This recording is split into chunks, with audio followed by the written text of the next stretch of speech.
नमस्ते। आज हमारे साथ एक युवा जुड़ गया, मध्य प्रदेश से आए हुए हैं। आजकल सर इस देश में बातचीत चल रही है कि ये देश सपेरों का देश था और ये देश गुलाम रहा अंग्रेज़ों का।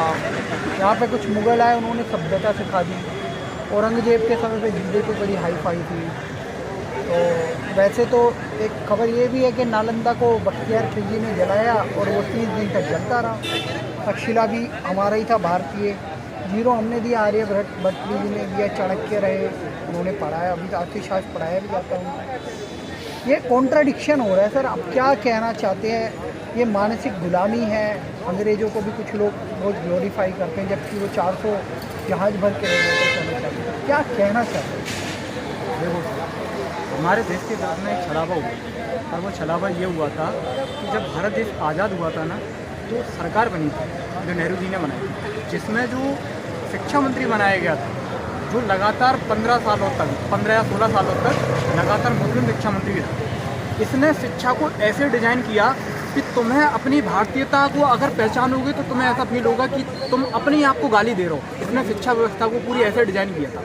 हुआ क्या था, अभी आप जैसे अगर यूपीएससी या किसी भी स्टेट पीसीएस की तैयारी करोगे तो इसमें बताया जाता है कि सबसे पहले आप एनसीईआरटी की बुक पढ़ो। और एनसीईआरटी की बुक लिखता कौन है, जो उनके आप पूरे राइटर पढ़ना कि राइटर कौन कौन है उनके, और किस किस राइटर ने वो एनसीईआरटी की किताबें लिखी हुई हैं। उनके सारे राइटर वामपंथी राइटर हैं। उन्हें वामपंथी राइटरों ने बड़े ही बारीक से वो एनसीईआरटी किताबें डिज़ाइन की हैं और उनमें भारतीयों की भारतीयता को इतनी बुरी तरीके से नकारा है कि आज पढ़ते हैं तो ऐसा लगता है अपनी गाल पे चाटे मार रहे हैं। और धीरे से मुगल इतिहास को इतना ग्लोरीफाई कर दिया, इतना ग्लोरीफाई कर दिया कि लगता है यही तो हमारे देश को बना के गए हैं। जैसे आप बता रहे थे कि औरंगजेब ने जीडीपी अच्छी थी। भाई, जो बंदा अपने बाप को कैद कर रहा हो, अपने भाई का कत्ल कर रहा हो, अपने बेटे का कत्ल करवा, यहीं चले जाओ। तीसरे दिन को इंतजार मनाए इनकी नौबे गुरु गुरु तेग बहादुर का शीश क्यों काटा फिर, जब जीडीपी अच्छी थी और महान शासक था तुम्हारा औरंगजेब, जो अपने भाई का कत्ल कर रहा है, बेटे का कत्ल कर रहा है, अपनी बहन के साथ सोने का प्रयास कर रहा है, अपने बाप को जेल में डाल रहा है। वो व्यक्ति कह रहा है कि तुम हिंदू धर्म अपनाओ वरना शीश कटवाओ।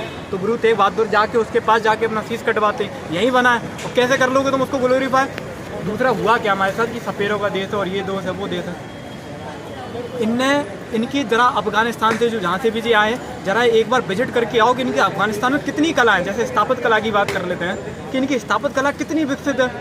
भाई, मिट्टियों के घर बनाए हुए हैं, मिट्टियों के घर। एक ढंग का टॉयलेट तक नहीं बना है इनके वहाँ अफगानिस्तान और फरगाना में, जहाँ से ये लोग आए थे।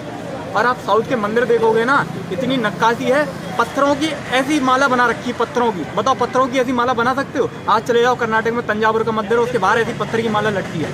आप औरंगाबाद में चले जाओ, कैलाश मंदिर दुनिया का एकमात्र ऐसा मंदिर का उदाहरण है जो ऊपर से नीचे बनाया गया है। हर बिल्डिंग नीचे से ऊपर बनती है, वो ऊपर से एक चट्टान को काट काट के तराश के नीचे बनाया गया। और इतना बेहतरीन तराशा है कि अगर एक चैनी भी गलत लग जाए ना तो पूरी मूर्ति को ठेस पहुंच जाए, पूरा मंदिर नष्ट हो जाए। इतना बेहतरीन उन्होंने नक्काशी की है। 8 पीढ़ियां लग गई उस कैलाश मंदिर को बनाने में। अगर 7 अजूबों को एक तरफ रख लें और उस कैलाश मंदिर को एक तराजू में रखें तो कैलाश मंदिर का तराजू भारी होगा। और ये 7 अजूबे विश्व के जो बना रखे हैं फर्जी वाले, ये फेल हो जाएंगे। वो तराजू को काट के बनाए, वही कह रहे हैं, चट्टान को काट के बनाया कैलाश मंदिर, जिसमें अजंता एलोरा की गुफा है। उस पूरी दीवारों पर ना रामायण और महाभारत उकेरी है। सोचो जरा कितनी बारीकी से उन्होंने पत्थरों की नक्काशी की है कि एक चैनी की गलत हथौड़ी से पूरा मंदिर नष्ट हो सकता है।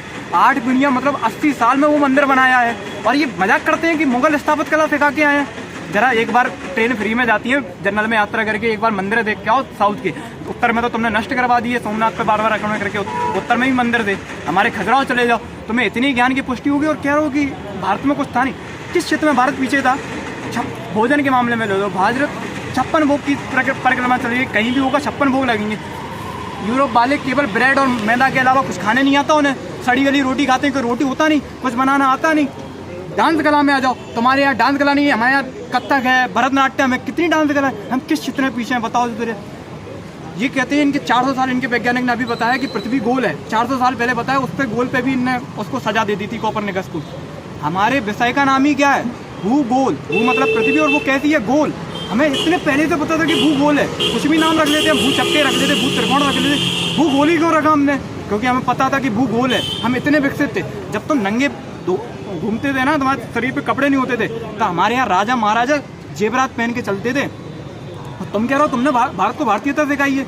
इतना भद्दा मजाक किया है एनसीईआरटी वाली मैं एनसीईआरटी किताबों से इतनी नफरत इसीलिए करता हूँ कि इतनी सोच समझ के ये वामपंथी लेखकों ने इतनी सोच समझ के उसकी बारीकी में ये घुसाया है कि जब तक तुम उसको पढ़ के अपनी भारतीयता की चीज़ों को गाली नहीं दोगे तब तक तुम्हें आत्मा की संतुष्टि नहीं होगी अगर तुमने एनसीईआरटी किताबें पढ़ ली। और देखो जरा पैटर्न भी कैसा बना दिया कि अगर तुम्हें यूपीएससी क्लियर करना है या स्टेट पीसीएस क्लियर करना है तो एनसीईआरटी किताबें पढ़नी जरूरी ही है, मतलब वो तुम्हें पढ़नी ही पढ़नी है। देखो किस तरह से हमारे साथ धोखा किया, छलावा किया। अब धीरे धीरे सुधार हो रहा है, एनसीईआरटी से उनके चैप्टर हटाए जा रहे हैं, पर एक बार में बैठो ना और एक बार में सफाई करो, कौन विरोध कर रहा है इनका? यार भारत जो पूरी दुनिया को मतलब सिखा रहा है कि जीवन होता क्या है, जीवन कैसा होता है, पूरी दुनिया को हमने सिखाया। आपने एक विचारक का नाम सुना होगा, राजीव दीक्षित जी का, जिनकी हत्या करवा दी गई, मर्डर करवा दिया गया। उनकी अगर आज यूट्यूब पे वीडियो डलें, आज अगर उनकी वीडियो सुने जाए तो ऐसे कहते नहीं है कि हनुमान जी को भूल गए थे, शक्तियाँ याद दिलाई थी और फिर शक्तियाँ याद आ गई, धाड़ मार दी उनने। जैसे अगर राजीव दीक्षित की वीडियो सुन ली तो हर भारतीय धाड़ जाएगा कि स्वदेशी क्या होता है और भारत का स्वाभिमान क्या होता है। उन्होंने एक स्वाभिमान ट्रस्ट भी बनाया था कि भारत में हमारे पुरखे क्या क्या दे गए। न्यूटन आज बता रहा है कि गुरुत्वाकर्षण वो ग्रेविटेशन हमने बताया और ऐसे बताया, जबकि ब्रह्मगुप्त उनसे पहले बता गए थे कि पृथ्वी में एक शक्ति है जो सारी चीज़ों को अपनी ओर खींचती है, बस नाम करा लिया अपने। एक आपने वैज्ञानिक का नाम सुना होगा, हाइजेनबर्ग, जिसने परमाणु बम का आविष्कार किया। मरते मरते जब सैया पे लेटा है तो लास्ट में बोलता क्या कि मैंने पूरा जीवन अपना भगवत गीता पढ़ के बताया है। और वो कह रहे हैं कि तुम्हारी इसमें कुछ है नहीं, ये कपूर कल्पना है और तुम कुछ जानती नहीं थे, सफेरों का देश था। तुमने दिखाया है, नेहरू जी के पास कोई विदेश का देश आता था तो वो दिखाते थे सपेरा। आज भी एक वो उनकी फोटो वायरल है कि कोई विदेशी लेडी आई थी, उसे सपेरा दिखा रहे थे वो। आज मोदी जी ने जब G20 करवाया ना तो सारे नेताओं से मिले तो पीछे क्या लगा था? पीछे सोमनाथ का चक्र लगा था, दिखा रहे थे कि हमारी स्थापित कला कितनी विकसित है। कोणार्क मंदिर का, ओडिशा का कोणार्क मंदिर का चक्र लगाया हुआ था, दिखा रहे थे। सन टेम्पल बताते हैं, सूर्य से समय पता लगता है। वो उसमें 12 तीलियां थी। वो जो कितना डिजाइन है वो टेम्पल की, 12 महीने की, प्रत्येक महीने की सूर्य ग्रहण एक खंबे पे गिरती है और वो बताती है कि ये वाला महीना चल रहा है। जैसे ही दूसरा महीना लगेगा अपने आप सूर्य ग्रहण दूसरे महीने में चली जाएगी। आप देखना, एक केरल में एक मंदिर बना हुआ है तिरुवनंतपुरम में, नाम है पद्म स्वामी मंदिर बना हुआ है। उसका डिजाइन देखना तुम, मतलब कितना मंदिर ऐसे नहीं बना दिया कि चलो मंदिर बनाना है, चलो मंदिर बना देते हैं और गुम्बद, हर चीज़ साइंटिफिक बनाई है। तुम मंदिर की दहली पे पैर रखो और तुम विज्ञान के अंतर्गत आ गए। तुम घंटा बजाते हो, उसका नाद बनाया कि 2 मिनट का ही नाद होगा घंटे का।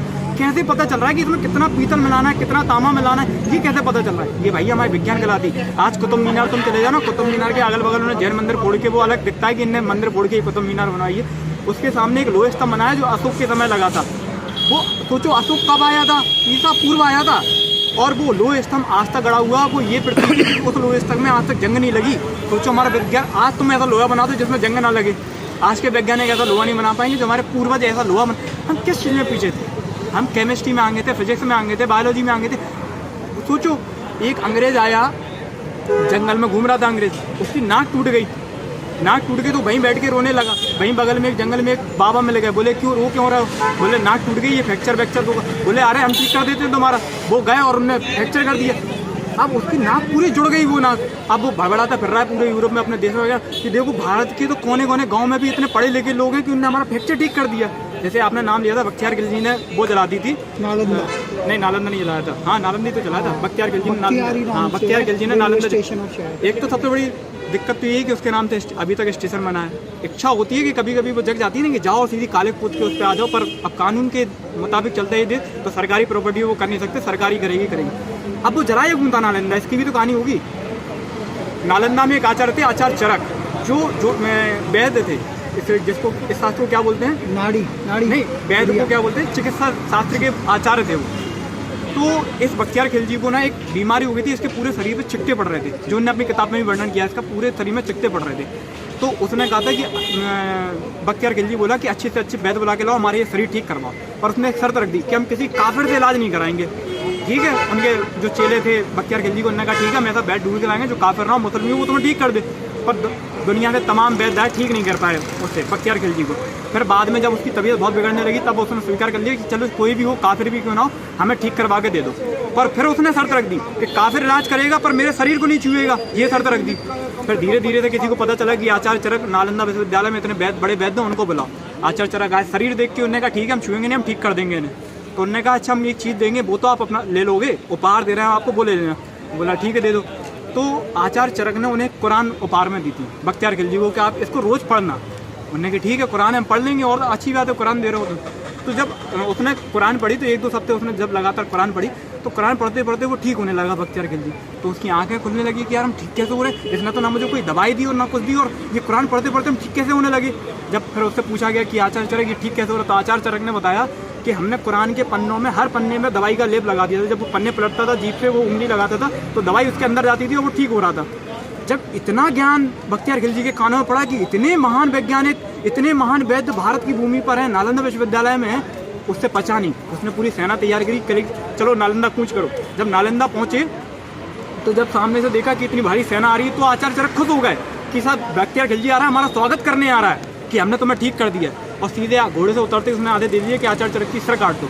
ये सोचो जरा, जो अपने भाई को कैद करने वाले, भाई को मर्डर करने वाले, ऐसी मानसिकता वाले लोग हैं, और जो दूसरी तरफ बिना स्वार्थ के दूसरों को ठीक करने वाले, इनका मिलजुल कैसे हो सकता है? कैसे जमुना गंगा तहजीब बना दी?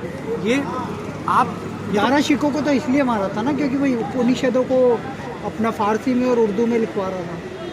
दारा शिकोह की हत्या करी थी औरंगजेब ने। दारा शिकोह की औरंगजेब ने हत्या करी थी, पर इसलिए करी थी कि वो गद्दी का दावेदार ना बने। वो जो गद्दी पिताजी शाहजहां से मिलने वाली है, वो गद्दी का दावेदार ना बने, और उसे मिलने वाली भी थी। तो उसके चक्कर में उनने दारा शिकोह को मरवाया।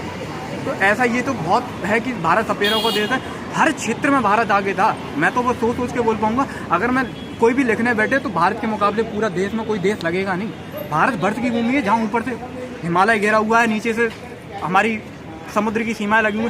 भारत जैसी भूमि स्वर्गों, मतलब अच्छे अच्छे पुण्य करने के 5-6 साल पुण्य करोगे तुम, तब जाके तुम्हें भारत भूमि में जन्म लेने को मिलता है। और ये तुम्हें आज मिल गया। तो ये तो पढ़ो, थोड़ा बहुत ज्ञान पढ़ो। मैं कह रहा हूँ सबसे बढ़िया है यूट्यूब पर राजीव दीक्षित के भाषण सुन लो। मैं तो उनके फैन हूँ, इतना कुछ बोल रहा हूँ, सिर्फ उन्हीं के उसको बोल रहा हूँ, यूट्यूब से सुन के बोल रहा हूँ। थोड़ी बहुत खुद का ज्ञान अर्जित किया, इसके अलावा कुछ नहीं बोल रहा। तो अगर ये कोई कहते भारत सपेरों का देश, तो इसको सुना मत करो, काउंटर जवाब दिया करो कि भारत सपेरों का देश नहीं है। भारत वो देश है जो सभ्यता सिखाई है।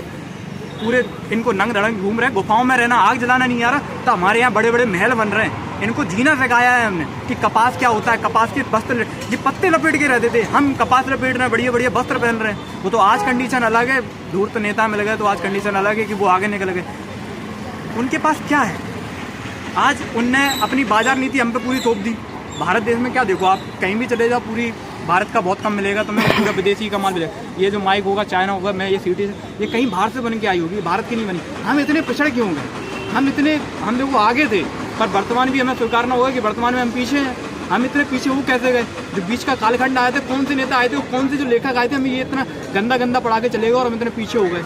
इनको सुधारो, सोते मत रहो कि कहीं भी कोई काउंटर हो रहा हो, समझो कि ये कैसे काउंटर कर रहे हैं हमको, ये कैसे हमको इतना नीचे दिखा रहे हैं। मोदी जी तो कह रहे हैं ना आत्मनिर्भर भारत, वोकल फॉर लोकल, वो बिल्कुल कर रहे हैं, वो प्रयास कर रहे हैं। मेड इन भारत और भारत में निर्मित सामान है तो बिल्कुल वो पता है कि पूरी भारतीय शक्ति जब ही हो। चलो आप एक बात बताओ, आप राजीव दीक्षित जी के समर्थक हो, भारत स्वदेशी से स्वावलंबी भारत कैसे बनेगा, आत्मनिर्भर कैसे होगा? भारत स्वावलंबी जब बनेगा जब हम अपने ही पड़ोस की चीज़ों को खरीदना पसंद करेंगे। सबसे पहले हम, अगर देखो कुमार ने तो आज जैसे दीपावली है, 2 दिन बाद दीपावली, तो कुमार ने तो अपने घर पे दिए बना के रख लिए होंगे, पर अब हमारी जिम्मेदारी है वो दिए खरीदने की। उसने तो बना के रख दिए, हमारी जिम्मेदारी। अब पता चला हमने ऑनलाइन वो लाइट वाले दिए वो कर लिए।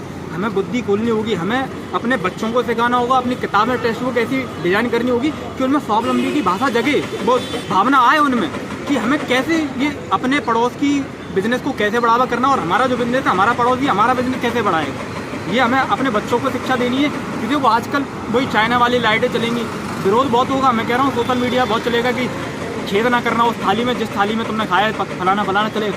पर जब वो देखोगे ओवरऑल डाटा आएगा दीपावली का, देखोगे चाइना का माल सबसे ज़्यादा बिक गया। इनको छोटे छोटे लेवल पर मोदी जी ने प्रयास किया, वोकल फॉर लोकल चलाया, इसी पे चलाया। हर स्टेशन पे एक उनने स्टॉल खोला है कि स्टेशन मुझे याद नहीं है, एक स्टेशन एक उत्पाद, मतलब उस स्टेशन का जो भी फेमस हो उस शहर का, वो उस शहर का तुम वो खरीद सकते हो। ये छोटे छोटे से प्रयास हैं और हमें अपने में प्रयास करना होगा। देखो उनने तो मेहनत कर दी है, उनने तो बना के रख ली थी, अब हमारी जिम्मेदारी हम खरीद लें। हम पता चला वही लड़ी लगा के आगे लड़ी लगा दी हमने। अरे दिए लगाओ, शुद्ध गाय पालो, गाय का देसी घी उनमें भरो, वातावरण को प्रदूषित रहित बनाओ। दिल्ली की भाषा हवा ऐसी हो गई कि तुम गले में खराश, दिन भर गले में खराश रहती है। तुम डिब्बी की डिब्बी पी लो गले की खराश की, तुम्हारे गले की खराश नहीं जाएगी जब तक तुम दिल्ली से निकलोगे नहीं। तो आज ऐसी विचार करो कि हम दिल्ली के महानगर राजधानी में रह रहे हैं, दिल्ली में, और ऐसी हवा में रह रहे हैं कि मैं डाटा पढ़ रहा था, वो डाटा बता रहा है कि एक दिन अगर तुम दिल्ली की हवा में सांस लोगे तो 48 सिगरेट के बराबर धुआं अपने अंदर ले लोगे। तुम 48 सिगरेट के धुआं पर सांस लेने में ले लोगे, ऐसी जगह तुम रह रहे हो। भैया हाथ जोड़ के निवेदन है कि थोड़ा खुद को सुधारो, अपने बच्चों को सही शिक्षा दो। अगर बच्चे नहीं हैं तो पिताजी होंगे, ऊपर की पीढ़ी को शिक्षा दो, अपने आसपास को शिक्षा दो, पर शिक्षा जरूर दो, अपने आसपास का वातावरण शुद्ध रखो, अपने पॉजिटिव रखो अपने चारों ओर। और सबसे बेहतरीन ये सुधार कर लो बस शिक्षा में। सारे सुधार कहते नहीं है बस शिक्षा, जैसे अम्बेडकर जी ने कहा था कि मुझे कोई अधिकार ना दो, बस शिक्षा दे दो, बाकी सब हम छीन लेंगे, जो भी हमारा अधिकार होगा वो हम छीन लेंगे, बस हमें शिक्षा दे दो। तो शिक्षा पर मैंने फोकस करो, NCERT की किताबें पढ़ो, उनमें देखो क्या सुधार की गुंजाइश है। अब तो ट्विटर है, इन पर ट्विटर पे कैंपेन चलाओ, इनकी एक्शन होते हैं इन पे, तो सारे साधन है, घर बैठे बैठे बदलाव ला सकते हो, करो ये पे। अंत में आपका शुभ नाम? मेरा प्रिंस कुमार। ठीक है, धन्यवाद। धन्यवाद।